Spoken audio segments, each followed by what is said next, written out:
Hello and welcome to this evening's webinar. This is the second one we're doing of the winter webinar series as part of Be the Change project. My name is Jennifer, and we've also got Nick on the call too, which my screen has frozen, Liz, so just ignore me for a minute. Okay. So as the Be the Change project is an Edme Fairbairn funded project, so it involves working with three farms, Alan based in Cumbria, Liz and Rob based in Lancashire, and Sarah Bell based in Rutland.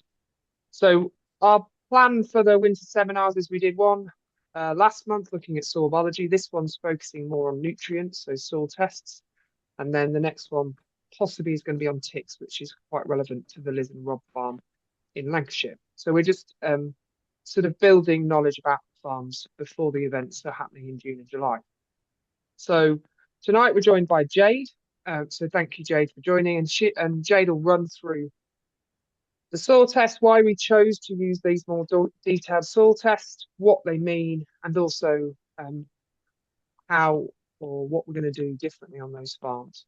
So bearing in mind the project runs until December this year, so magical things may not happen in the next 11 months, but the plan is to empower the farmers to have the information and make choices that can change their farming system. On that note, I'm going to hand you over to Jade. As mentioned, Nick and I will disappear, but we'll be in the background. If anybody's got any questions, please type them in the chat function and we'll deal with them at the end. This will be available on our YouTube channel once it's uploaded this evening. So if you want to watch it back, you can do it via that. And on that note, I'll hand you over to Jade. Thank you very much.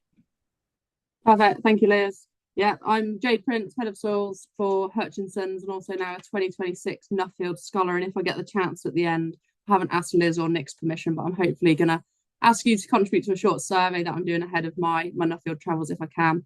But today I'm going to be talking about the benefits of advanced soil analysis, as Liz introduced, in the context of the three Be the Change farms that have had their soils tested in this way. So as a brief introduction, as part of the Health Soils team, we always look at soils as an alliance. So with the three pillars of soil health, physics, chemistry, and biology making up overall soil functionality. So anything we do in any one of these three pillars will impact upon the others. And if for any reason we should forget about one of those pillars, then we risk complete collapse of soil functionality, hopefully as demonstrated by this very expensive animation produced especially for you today. So as a brief, so basically we support consideration for all these three pillars or segments of the pie. Physically, I encourage you to go outside, dig a hole, do your vest tests, check for soil compaction, do your slate tests, check for soil stability, and do your water infiltration tests. I also encourage you to keep soil biology in mind, do your earthworm counts or your microscopic analysis that I know Daniel will have spoken about in that last webinar, and consider biological inoculants. But as we keep saying, today we're going to focus on this chemical lab analysis, and particularly how advanced analysis with over 30 different metrics can help us to get a more complete understanding of soil functionality, because looking at any one of these metrics in isolation can start to cause problems. So each of the Be the Change farms, I believe, has had 3 gold level soil analysis done. So there's 9 results in total. If not, then I have included other people's data into today's webinar, but hopefully I've got it right. Each gold analysis generally takes about 15 to 20 minutes to go through in any level of detail. So in respect of time, what I've actually done is I've run an average of all of the results to go through today, but with some graphs of the overall data along the way to share that as well. So this is what a gold analysis looks like that you can see on the screen here. I appreciate it probably looks a little bit overwhelming, but my aim for the next 30 minutes or so is to break that down for you to try and demonstrate the value that you can get should you go ahead and do advanced soil analysis. So starting here, we have active pH, which is standard pH or water pH. It's the pH that you would see on any standard soil analysis. Here on the screen, it's 5.88. Beneath this, we add something called buffer pH. So at the lab, your soil analysis would have a solution of a known pH added to it, and the ability of your soil to self-correct or buffer against it is measured. That then tells us what this soil would naturally want to sit at if we were to stop farming it. So that means we stop putting any organic manures on, we stop fertilizing it, and we also stop taking any silage away or grazing that as well.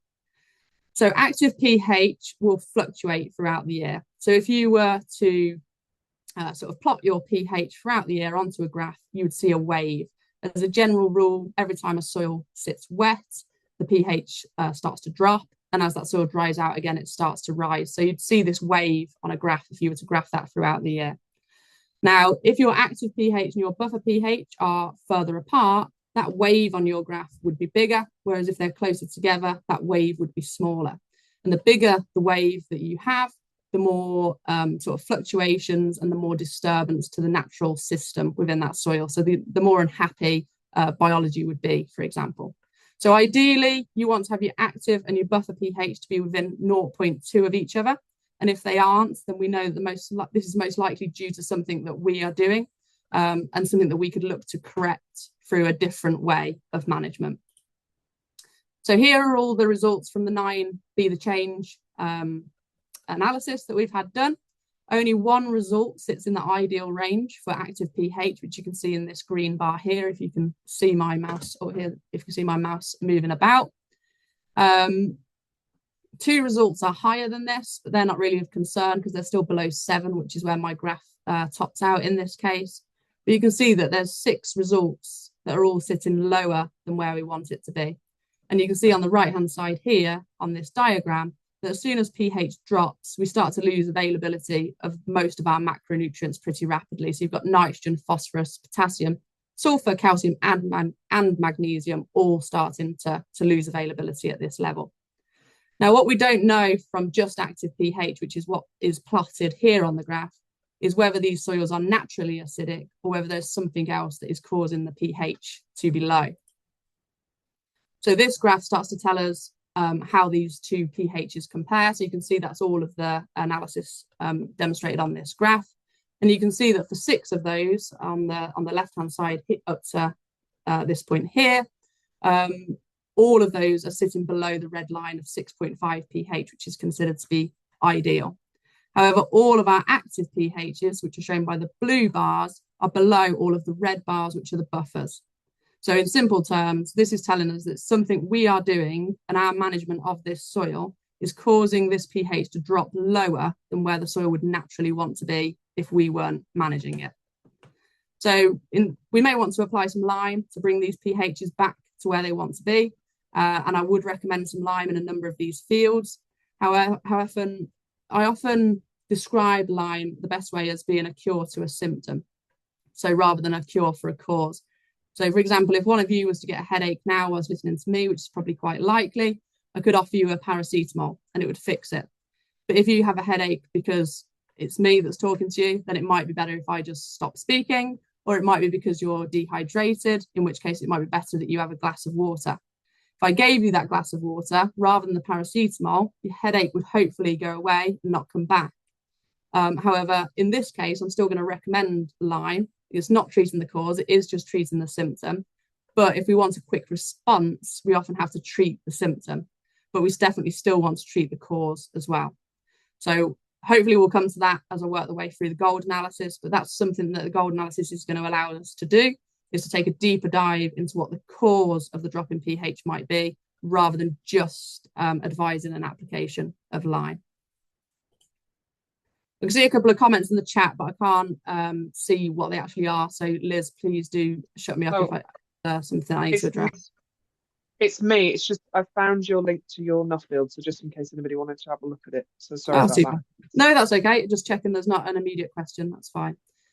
The next thing that we get on the advanced soil analysis is your total exchangeable capacity. This is best described as the number of hooks or fingers that your soil has to hold on to nutrients. It's primarily driven by clay content, but also humus. So by building more humus in our soil, we have the potential to increase our total exchangeable capacity. The reason that we have this on the analysis is it can lead us to think about application rates and timings. So the average total exchangeable capacity for the UK is 15. If your figure was below this, generally you have a limited capacity to hold nutrients, and you'd want to ensure that you do a little and often approach to any applications that you do make. If you've got a TEC that's larger than 15, then we've got a good capacity to hold nutrients. And whilst we'd always advise a little and often approach to fertilizer application, this soil shouldn't leave plants getting as hungry as quickly as something that has a smaller TEC. So it tells us what our sort of TEC is that we're dealing with, tells us whether we want to invest in organic matter building to try and increase that TEC, and it tells us how we want to think about those application rates and timings. Another thing that's on here is soil texture. This is measured by a laser diffractometer in the lab, and it's important for us to consider our soil textures across the farm, as there'll be many pros and cons to all of the different soil types. They're on the screen there. I'll let you read those for yourselves if you're not already aware of them, which I'm sure most of you will be. But knowing our soil texture can help to drive other decisions. So, for example, I've said that I would recommend lime product on some of these fields, and the texture of our field will be what drives the rate at which that lime gets recommended at. So whether it might be 3 tons or 5 tons, that will depend on the sort of soil texture makeup of that soil. A soil that's got higher sand content will require less lime to make the same change as a soil that's got more clay content. So knowing your specific breakdown of your soil texture, very important when it comes to actually making those recommendations on farm. These are the 3 classifications from all 9 samples that have been done through this Be the Change programme. You can see that all of them have the word clay in them. However, please do heed any sort of soil classification with caution, because that can be a little bit misleading. Despite the fact these all include the word clay, these range from 19% to 48% clay, which would be very different soils having very different behaviours, and go into the level of finding out what percentages you've got in your soils can really help to pin down in more detail how you'd want to work with that soil. Organic matter, we get an awful lot of information here on the advanced soil analysis with organic matter to try and really give that some context, because otherwise at the end of the day it is just a number. So we've got organic matter measured by loss and ignition. This is where it's arrived at the lab, it's been weighed, put into an oven so that all the organic matter is burnt off, and then it's weighed again when it comes out the other side. That weight difference gives us a percentage organic matter by weight compared to the total weight of soil. We also provide a figure for dew mass. So rather than being weighed before and after burning, the gases released during the process of burning are measured directly. And these are measured for both carbon and nitrogen, which also allows us to have a carbon to nitrogen ratio figure on this advanced soil analysis. This can allow us to recommend things like whether you would want to risk leaving straw on a field, as to whether that's actually likely to break down or whether it's likely to hang around and cause issues. It can also help us to make the best recommendations for species that you might want to put into a cover crop or a herbal lay, as to what they're going to contribute to the larger picture of the system. The other benefit with dew mass is it is considered a more accurate measurement of carbon. The main reason that we have both loss and ignition and dew mass on this analysis is so that you've got continuity of data. Most people, if you've been measuring organic matter to date, will have measured loss and ignition. So we want to keep that continuity of data there for you, but total carbon by dew mass is now considered more accurate. And if any of you were interested in something like carbon credits, then it's the dew mass figure that those organisations would be asking you for. So we've got both of those on there, and it also gives us that C to N ratio, which can be of value as well. We've also got something called active carbon, which you can just see in the top left-hand corner of the screen there. That's a measurement of the highly active portion of organic carbon. So it serves as a primary food source for all the living things in our soil. You're looking for that figure to be around about 2% to indicate good biological activity. On the average of the results from this Be the Change programme, you can see that we've got a figure here of 0.9%. This suggests that biological activity is limited in these soils. So that is something that I would sort of raise as a potential outcome of the analysis that's been done here. We've got really good organic matter, 11.78 on average, but that is not breaking down and cycling for some reason. Another figure that we've got just to the right-hand side of that is CO2 burst, reading at 128. CO2 burst, you may have heard of before, called the Solvita test. It's the same thing. Soil at the lab is dried out and then it's re-wetted, and the amount of CO2 emitted from it is measured, and that is considered to be CO2 that's coming from the respiration of organisms in the soil.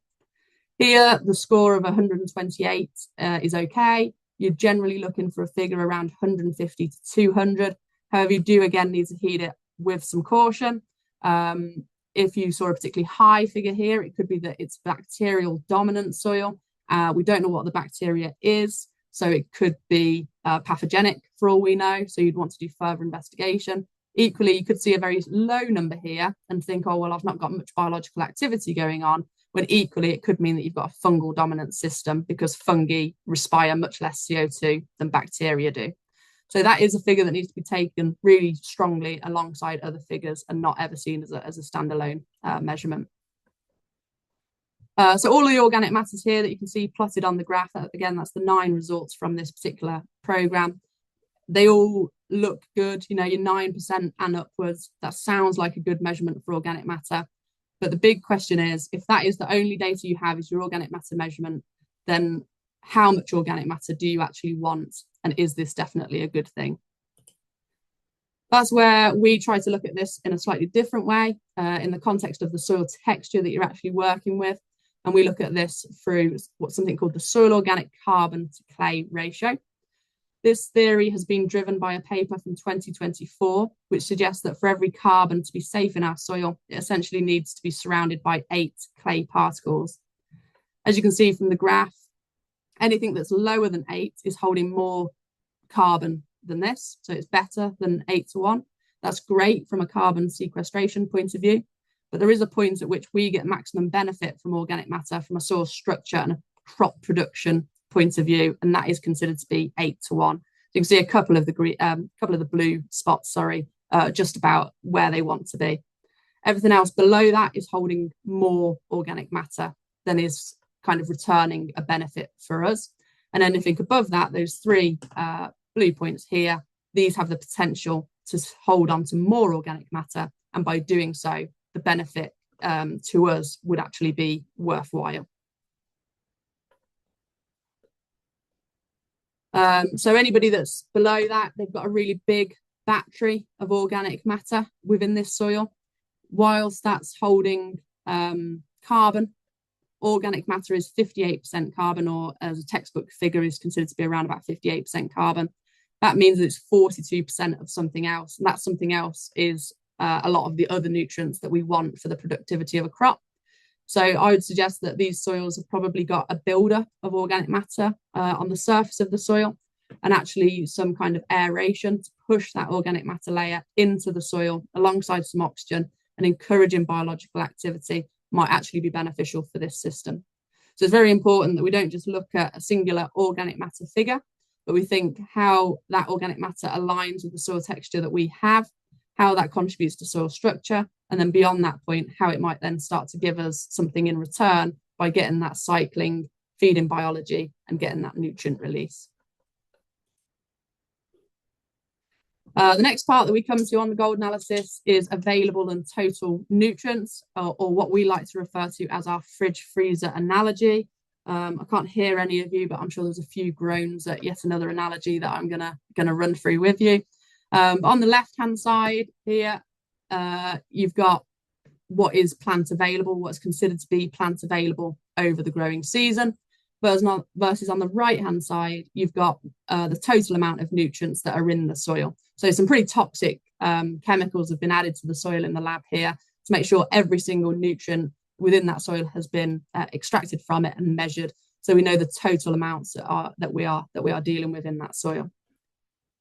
So to try and explain that and give it some context, a little bit of the fun human analogy. I come home from work and my partner has been very kind and left me some dinner on the table. I'm really, really hungry. So I go straight for that food that's on the table and eat that food because it's the easiest to access. However, as he only left me salad and I'm not currently on a diet, I'm still a bit hungry. So I put a little bit of effort in myself. I walk myself all the way to the fridge and get myself some more food, including a nice bit of chocolate. Once that food is gone, I order from Tesco, other retailers are available, to order and pay for more fresh food to restock my fridge. Now, do bear with me, I will come back to the soil in a minute, I promise. If Tesco or another retailer weren't available, hopefully I wouldn't starve. What I might do is go to the chest freezer and see what I can find in there. There might be a turkey left over from Christmas that needs defrosting for 24 hours before I can even think about putting it in the oven. or there might be some ice cream. I might get lucky and find out that I can grab something and eat it straight away. But everything that is in this chest freezer is worth money, and money that I already spent filling up the chest freezer to begin with. So just keep that in your mind whilst we come back to the soil and how our plant works. The plant puts its roots out into the ground. It's force fed, essentially, what is easily available, as it takes in the soil water through mass flow. So that's what's on our table, what's already in the soil solution. Once there's not enough nutrient in that soil solution, the plant will put a little bit of effort in itself, pumping out root exudates into the soil, acidifying the root zone, feeding sugars to microbes, etc.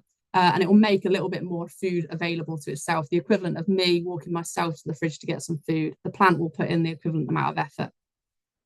It's at this point that a lot of us will sort of stop thinking that's the limit of the soil nutrition that's in our soil, and we'll do the equivalent of ordering from Tesco or the retailer, and we'll order fertilizer from our preferred supplier. However, just like at home, in our soils, we've got potentially this fridge freezer that's full of nutrients. And we may find some quick wins, just like I found an ice cream. We might be able to just change pH and make more nutrient available. That may have been our limiting factor. It may be more like the frozen turkey, in that we want to improve soil structure and it's an application of gypsum. It might be encouraging biological activity, or it might be incorporating cover crops or herbal leys, different species into those herbal leys. But if we don't know what's in our freezer to begin with, and we don't measure it, then we don't know whether it's there for us to find an alternative method to manage our soils rather than just keep applying more. So I'd really encourage you to find out what your freezer looks like, which is your figures here. Find out how much is in there. You can see in this case, the average results for the Be the Change programme. There's 2.3 tonnes worth of phosphorus in this soil. There's only 81 kilos available. It looks like we want to apply more. There's actually already lots there. So we need to think about how we make that available. In this case, it's probably that a lot of that is in organic form because of the organic matter that we've got. And if we can start encouraging that organic matter to break down, then you'll see that available phosphorus potentially increases. Hopefully you're all still with me. There is a lot of information on the advanced soil analysis and a lot to consider. Gold analysis, at this point, I will say gold analysis does come with interpretation included. So we would jump on a Teams call with you and discuss the results to make sure that you get a full understanding of your own results.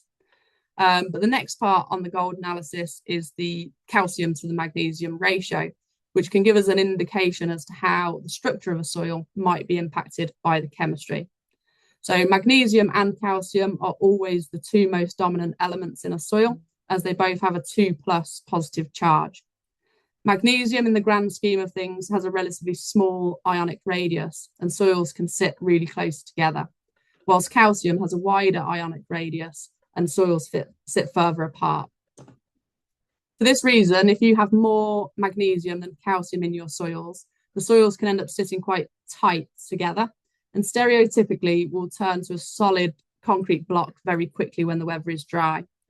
The magnesium ion also has the ability to hydrate. So as soon as it rains, magnesium swells and soils will start to push apart a little bit.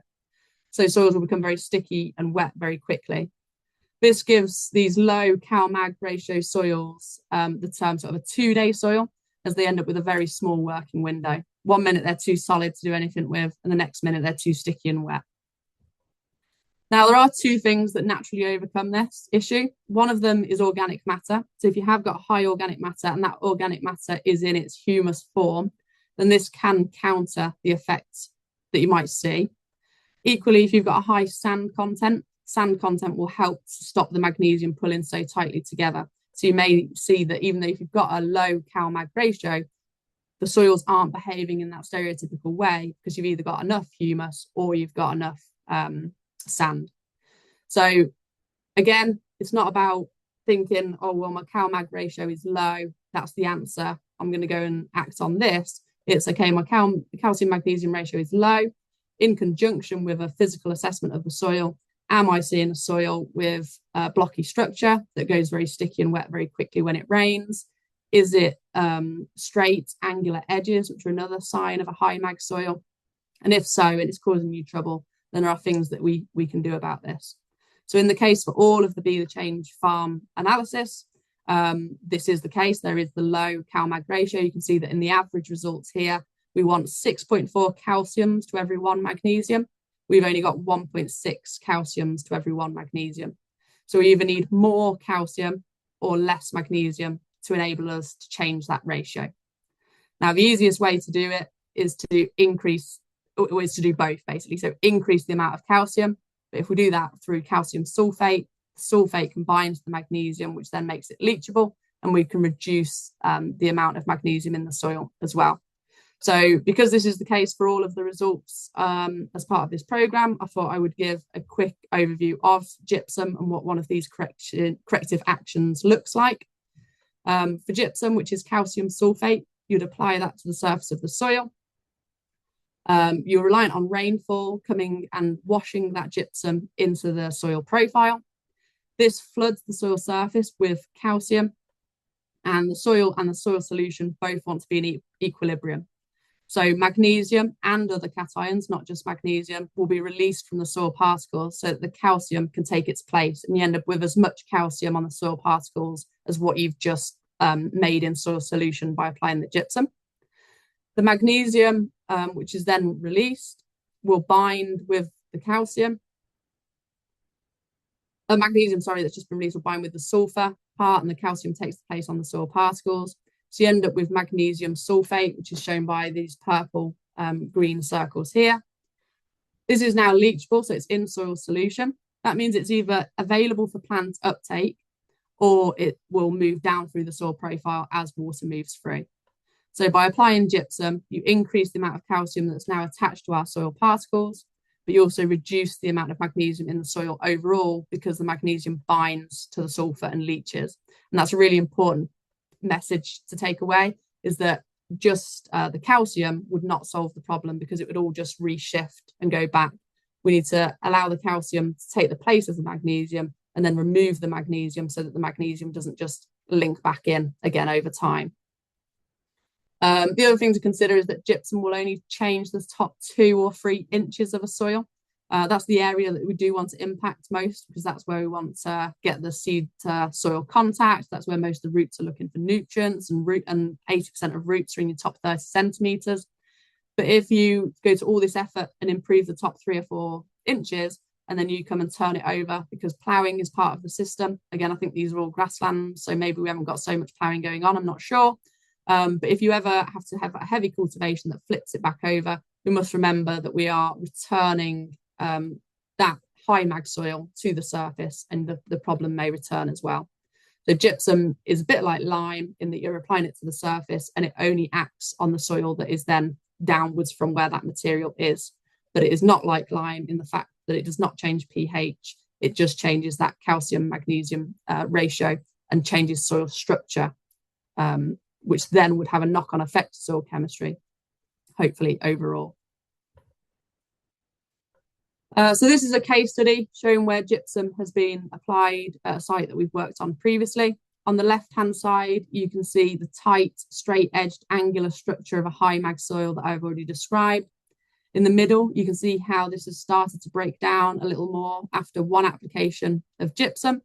And then on the right, you can see how that's broken down further still after 2 applications of gypsum. And that's starting to look something a little bit more like a friable soil. So you can see the impact that it has. It is kind of destructuring soil, just like a cultivation would, but at a much smaller scale, at that microaggregate scale. And it is important that we build rooting and natural structure back in after an application of gypsum to make sure that it is a long-lasting effect rather than try and act as a silver bullet. So last but not least, we come to trace elements. These are good indicators of potential deficiencies that you might see in a plant. However, it's crucial that you always follow up any trace element deficiencies with tissue or sap analysis for more accurate reflection of how the soils and the plant are kind of interacting and working together. Again, this is still the average results of all of the results across this programme. So boron deficiency is predicted across 2 of the Be the Change farms, but not 1 of them. So the 2 that are low on boron have kind of, on the average figures here, brought the other one down on boron. Acidic soils generally have better availability of boron, but it also means that the boron is more readily leached from these acidic soils. So therefore, the deficiency occurs because of low supply of total boron rather than boron availability.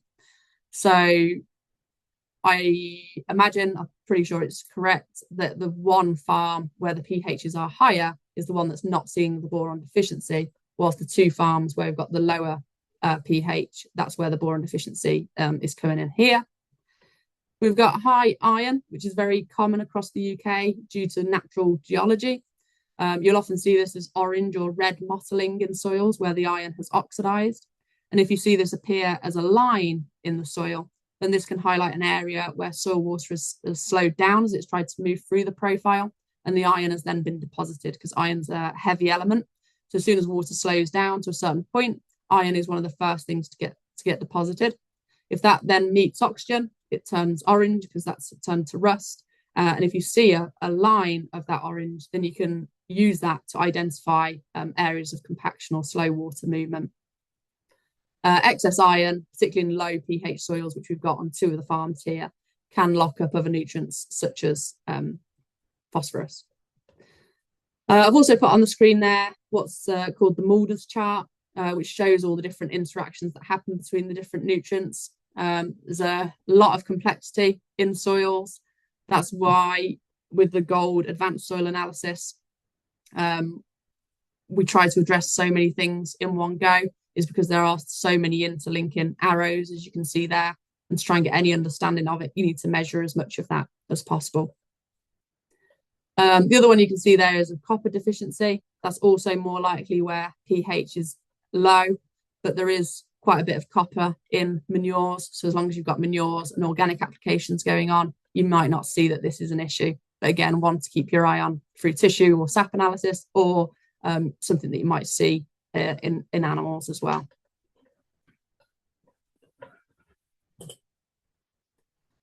So based on the results that we've had so far on these Be the Change farms, soil pH regulation by amendment with lime is a recommendation that I'd make for 2 out of 3.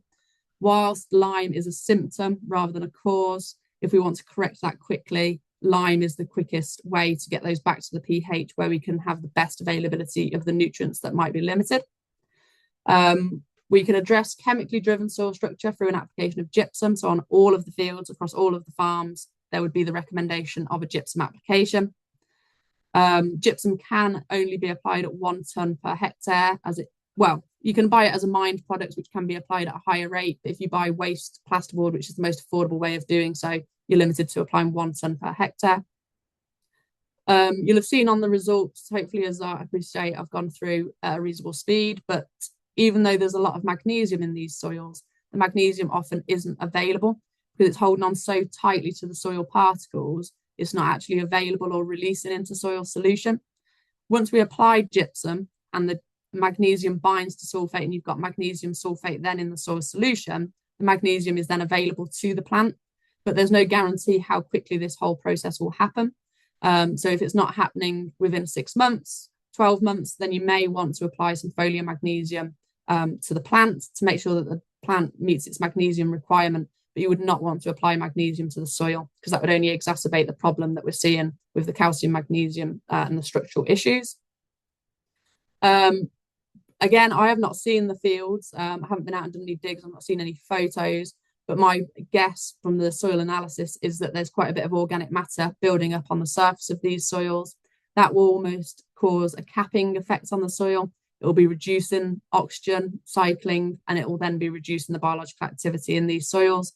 So I predict that we probably want to go in with some aeration. I would want to assess those soils ahead of making that recommendation. But my best guess would be that aeration would be beneficial for these soils, pushing that organic matter into the soil with some oxygen and encouraging that cycling.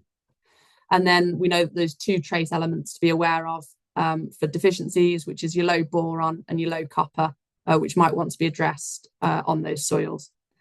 These would be the immediate recommendations that would be made off of the analysis that I have seen. We try to keep it to 2 or 3 actions that would be made immediately off of these advanced soil analysis. And once those have been actioned, you can always revisit the same analysis. and kind of recalculate it based on the changes that you've made to then see what the next best steps would be. We know that biological activity is limited. We would want to see whether the aeration kind of rectifies that biological activity. And then next steps might be things like applications of biological inoculants or teas for those that are interested in those kind of methods, to then really put the cherry on the cake. That's all I had for you with a whistle-stop tour of gold analysis. Hopefully I've put across the value that you can gain from advanced soil analysis. I think Liz has now shared a link into the chat, which is fantastic with regards to my Nuffield scholarship. I'm looking at soil biological analysis and how that can inform practical management on farm. So trying to bring the biological piece a little bit more into the offering that we already have. If anybody did have 5 minutes to complete the survey, please do. But I think we're now open to any questions. Thanks, Jade. In terms of the link to the survey, will you'll copy it into the chat or send Yeah, it across? absolutely. I can pop that into the chat. Thank you. There is one question that came through as we went through, which is you use a lot of nutrients in kilos per hectare and also in the clay SO soil organic carbon ratio. How do you determine the bulk densities? Bulk density is measured by disturbed bulk density. So at the lab, it is kind of, unfortunately, it's like ground ahead of being put into the bulk density measurement, but the soil is taken, put into a known volume, and the weight of the soil in the given volume then gives us the bulk density. But the bulk densities are calculated in the lab. They are on the analysis itself, but very, very small. And that's how that figure is used. So the bulk density is not in-field bulk density, and it kind of suggests to us best case scenario. Okay. It's based on what's available at the time. Sorry, the doorbell's wrong and my dog's going mental. So in terms of the bulk density, it's not ideal, but collecting bulk density on in-field is quite challenging. Yeah, in field, you'd have to take a little cylinder, bash it into the ground, manage to extract that soil in the tube. The actual process of kind of pushing that device into the ground increases bulk density in the process. It's very time intense, so it's not something that we offer, and I don't think many people do. The calculations that we get from the lab through disturbed bulk density seems to be pretty reliable, which is why we stick with that. Also on the analysis, it does use soil texture and organic matter to predict what it thinks in-field bulk density is. So then you can compare that to sort of what disturbed bulk density is versus what you might actually see in the field. But that's based on best estimate calculations rather than anything measured in field. Thank you. And I suppose I've got a couple of questions. So, and we sort of had the same thing with Daniel last month, which is quite a lot of the targets within your system are generally designed for arable soils. So 8 out of 9 of these samples are within grassland situations. So is it still relevant? Do we have to look at it slightly differently? What's your thoughts on that? Yeah, I think it's absolutely still relevant. The one where I feel it may not have been is with your soil organic matter. I think where we've got grassland systems, we think, organic matter is always really good, which is not necessarily always the case. That's why we use that soil organic carbon to clay figure to look at whether you have actually got a good level of organic matter for the soil structure that you're dealing with. So I think rather than looking at organic matter, we should be looking at that soil organic carbon to clay ratio. Otherwise, yeah, all of the numbers are transferable. I think a lot of the advice probably and case studies come back to arable just because we have more of them to hand. But things like your gypsum applications would still be relevant, your lime applications, all of the recommendations that we're making here, just as relevant in grassland as they are in the arable context. And I'm conscious that these samples were generally taken in October, and since then it's rained a lot. Would we have had losses? Would they have changed? Is it just that, you've mentioned pH might have changed just because of the amount of water that some of these farms have experienced? What's your thoughts on?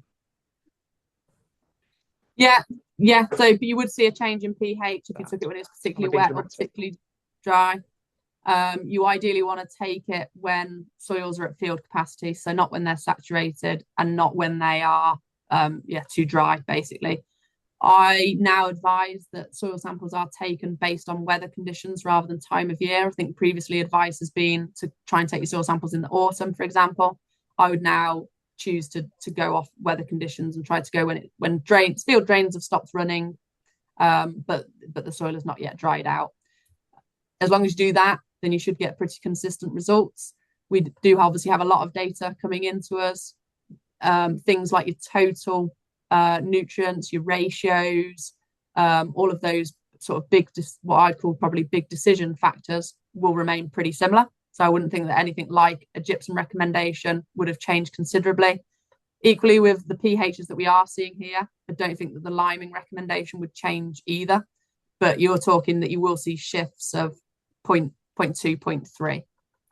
So if you were closer to not really needing lime, if you were say a 6.1, 6.2, then I probably wouldn't recommend lime because you could fluctuate that much anyway.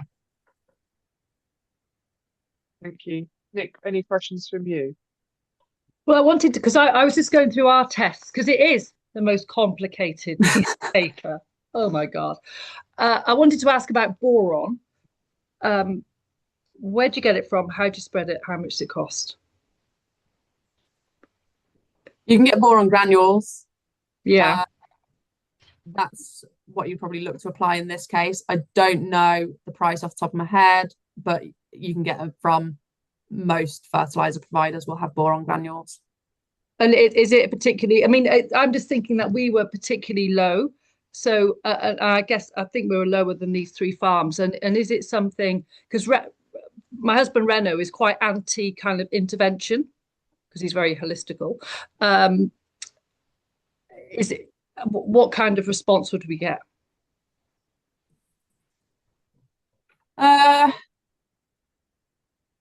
I mean, so the biggest difference, I think, so have you got any other nutrients going on?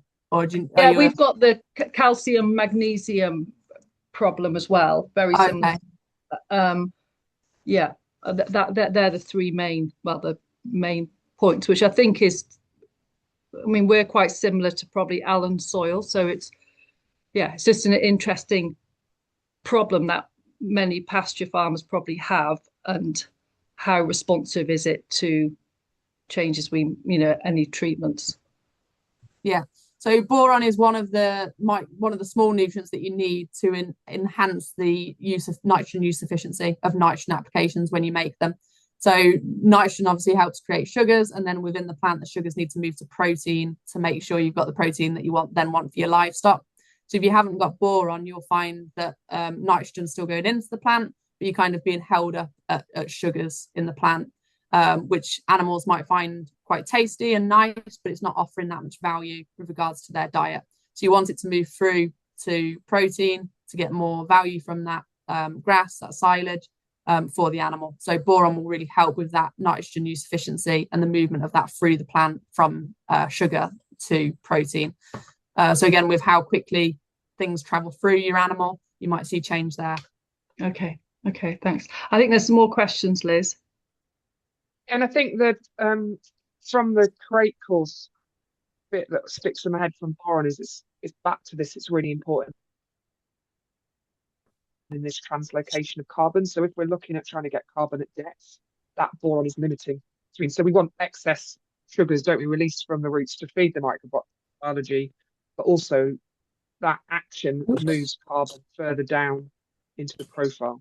So the answer to the question is, do we know the response in grassland? Probably not, because there's not been a huge amount of work done here on it. Yeah. So I suppose that's part of what we're trying to look for, isn't it? To see whether we can see that shift. And I think on some of those on the farms, which all of the farms we're investigating, doing some mineral analysis of the animals to see what's going on, particularly doing copper was highlighted here, but we're seeing other things as well on farms just to make sure that's not limiting animal performance. So this is one bit of information, isn't it? We then have to add other stuff into it. Yeah. Sorry.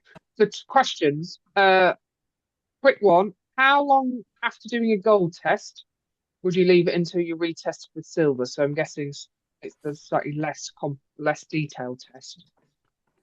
What would your thoughts be on that one? 5 years. 5 years. Okay. Yeah, 4 or 5 years. I would monitor the micronutrients through tissue or sap analysis. The monitoring in between those 5 years, that could be sap analysis for plants, it could be animal performance data or a blood test, Yeah. and then retest 5 years later. Okay, the question, which is, do you use microscope or results coming out of a microscope to give advice to growers currently? No.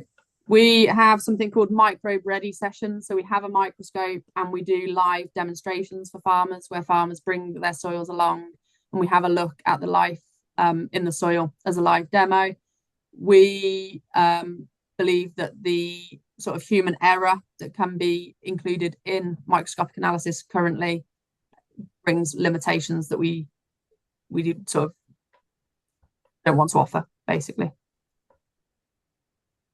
Okay. And yeah, and then nice. I mean, like connecting your laptop up to the microscope, can't you? So people can see what's going on or not see what's going on in terms of their soils is a nice thing to do. Yeah, it's really very exciting. We put it up on the big screen as well. We use the big projector, and it really brings the soils to life. Feels like the things in the soil are going to eat you.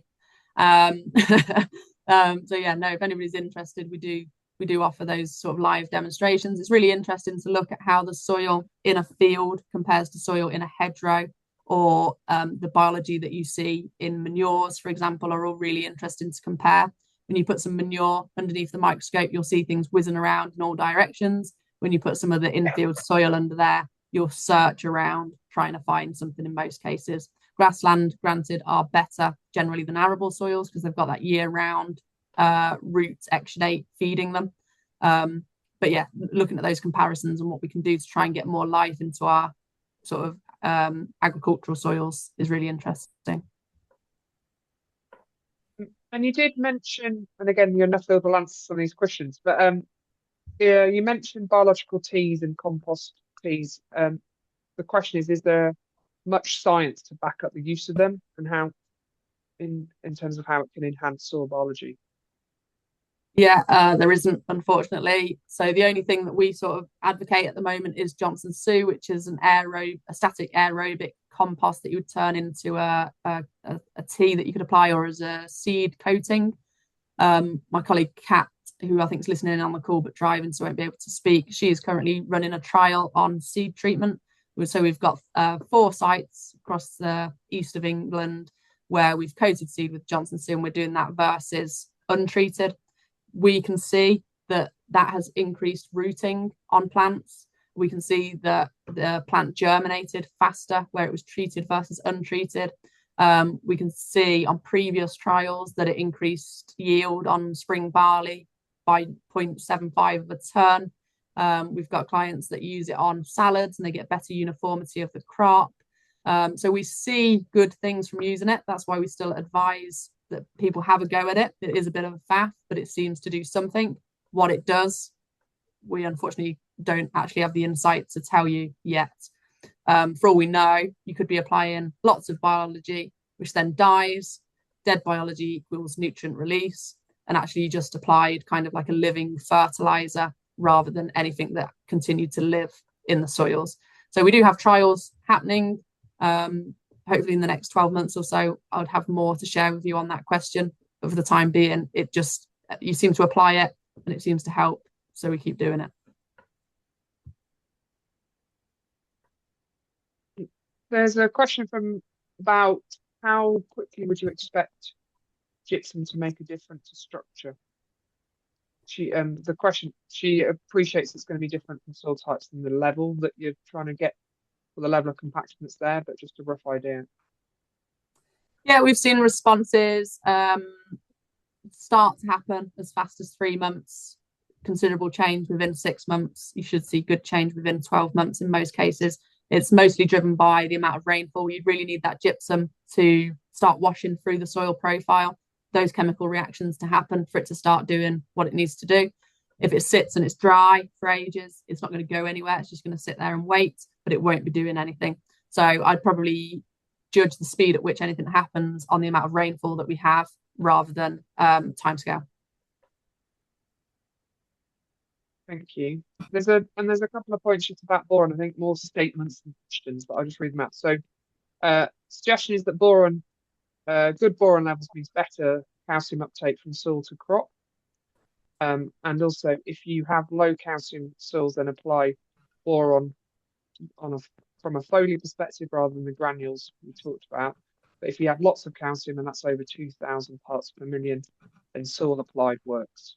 And the aim is around 3 parts per million. This is for boron. Aim for about 3 parts per million in soil.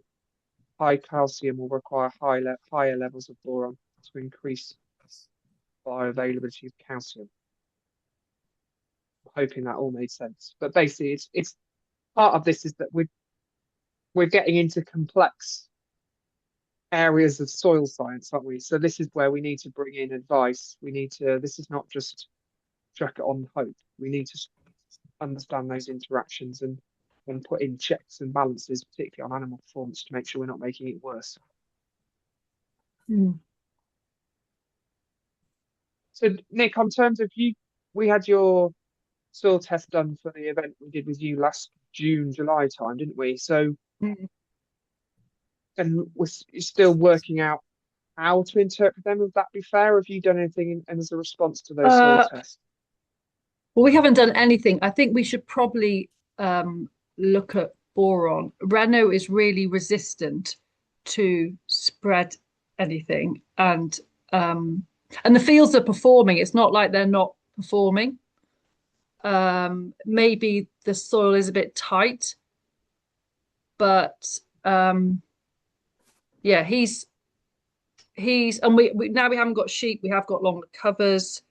We're trying to move around, do different things in different fields at different times of the year, every year. So he's definitely resistant to intervention, but that might be a false economy. So I think, yeah, I don't know. That's where we're at. Okay. And just on the gypsum thing, if we're not organic, but if you were organic, can you get a derogation for gypsum? So I must admit, I was under the impression that a organic farm couldn't use the recycled gypsum. However, somebody from one of the organic associations in the UK only last week told me that it is okay if you contact them and you have the soil analysis to back the reason for application. So I'd say check with the organic association that you're associated with, that they're happy with it, but it seems to be that they are opening up to it as a solution.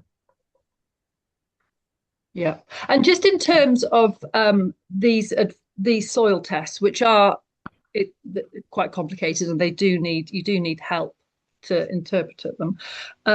How many kind of grass-based farmers are having these tests? I mean, how many test results have you got coming in all the time to kind of pick up patterns and stuff?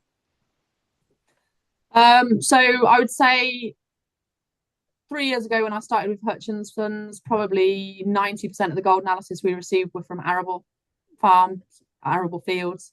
Now I'd say it's more a 70-30 split. So the number that are coming in from grassland has increased.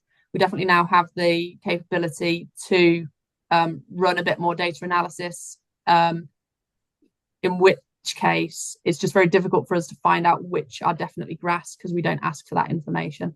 But yeah, that's a good point. We should probably make sure we know which is grass and which is arable so that we can pull out some more learnings more widely.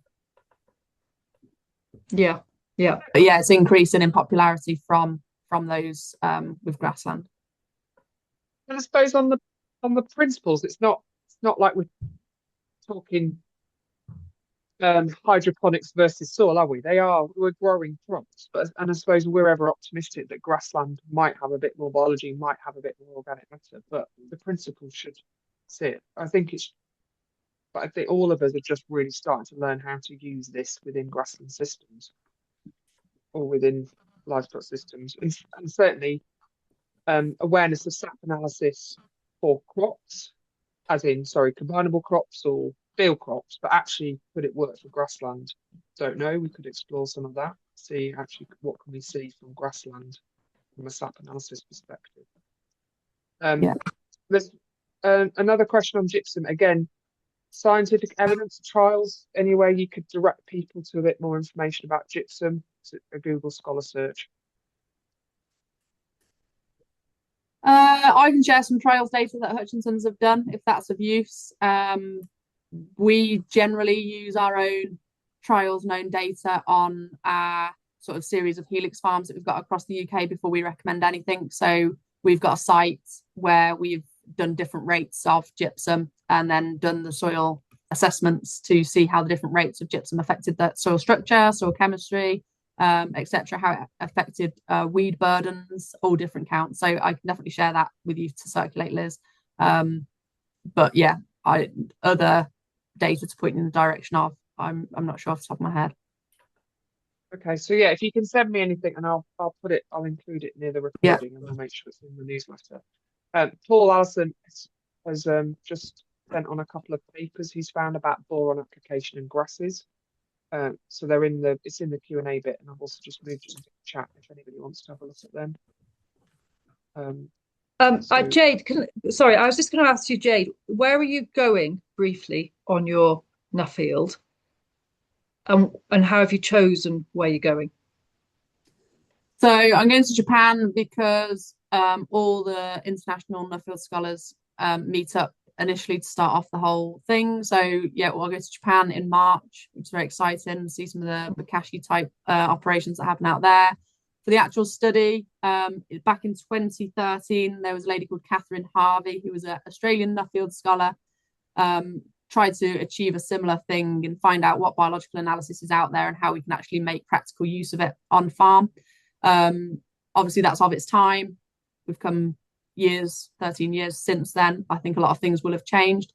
So there's places from her list that I'm looking to revisit. So places in India, for example. And then other than that, I'm looking to go to Brazil. They use mostly biological products because they struggle to import a lot of manufactured products. North America, because a lot of the noise comes from there with regards to things like Johnson Sue and Elaine Ingham's Soil Food Web School. And then I've also got Kenya on the list, which is probably less of the soil biology focus, but an opportunity to see how a lot of people say some countries are so far behind that they're actually ahead because they've not done the damage to soil biology that we've done. So I'm quite interested to see what their thoughts are on that, and also just see from a sort of a developing country perspective what farming looks like. So that all depends on time and budget, but we'll see how we go. Oh, it sounds amazing. Oh, yeah. If anybody wants to follow the journey or get those insights, then if you complete the survey and fill in your email address, then I'll circulate findings along the way. With just a final comment from John, just I'm old. He said that, not me. And in recent times, anything more than NPKPH, it's only in recent times anything more than NPPH has been readily available to farmers via reps, etc. This is very welcome info. Thank you. So thanks, Jade. Lovely, thank you. So as ever, as I mentioned, this will be on YouTube, the Carbon Recording YouTube channel. So if you want to go and have another look at it, in terms of, and I suppose it's also interesting to then take, if you've got your own soil samples, to then contrast and work them through as Nick did. And your email address is on the screen. I'll make sure your survey is in the chat, but I'll also make sure it's on the YouTube channel blurb as well. But again, thank you very much, Jade, and we will see you again. Thank you. Thanks, everybody. Thank you. Any questions, feel free to get in touch.